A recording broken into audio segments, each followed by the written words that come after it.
रवि लामिछाने नेतृत्वको रासपाले प्रतिनिधि सभामा 182 सिट जित्यो। यो झण्डै 2/3 बहुमत हो। तर के यो संख्याले मात्रै उनले चाहे जस्तो देशको सिस्टम बदल्न सक्छन्? पर्खिनुहोस्।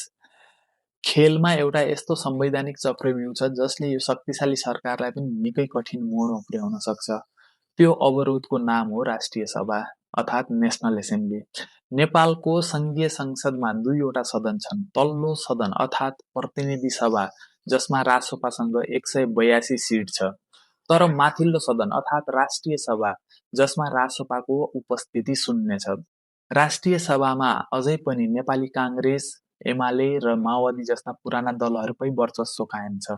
यहीँबाट सुरु हुन्छ रवि लामिछानेका लागि वास्तविक कानुनी सकस।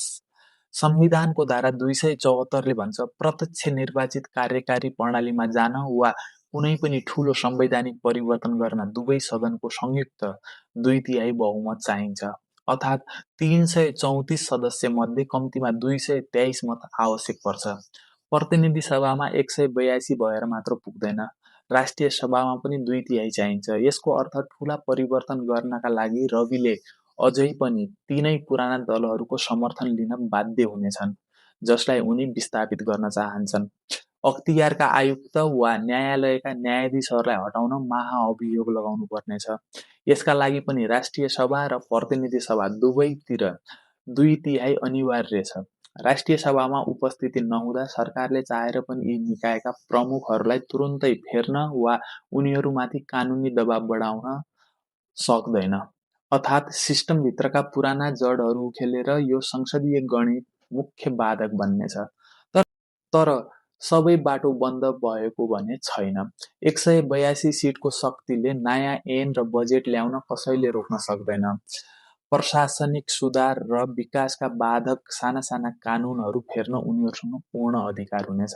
यदि राष्ट्रिय सभाले कुनै विधेयक अड्काउन खोज्यो भने पनि प्रतिनिधि सभाले त्यसलाई दोहोर्याएर पारित गरी अगाडि बढाउने केही कानुनी लुपहोल भने अझै बाँकी छन्। रवि लामिछानेका लागि अगाडि अब दुईवटा स्पष्ट बाटो छन्। पहिलो बाटो हो विगतको प्रतिशोधमा अल्झिएर पुराना शक्तिहरूसँग लडिरहने, र दोस्रो छ आफूसँग भएको बहुमतलाई प्रयोग गरेर नतिजा देखाइदिने। जनताले 182 सिट बदला लिनका लागि मात्र होइन, बरु परिणाम दिनका लागि दिएका हुन्। तपाईलाई के लाग्छ यो कुराहरू? प्लिज कमेन्ट गर्नु होला।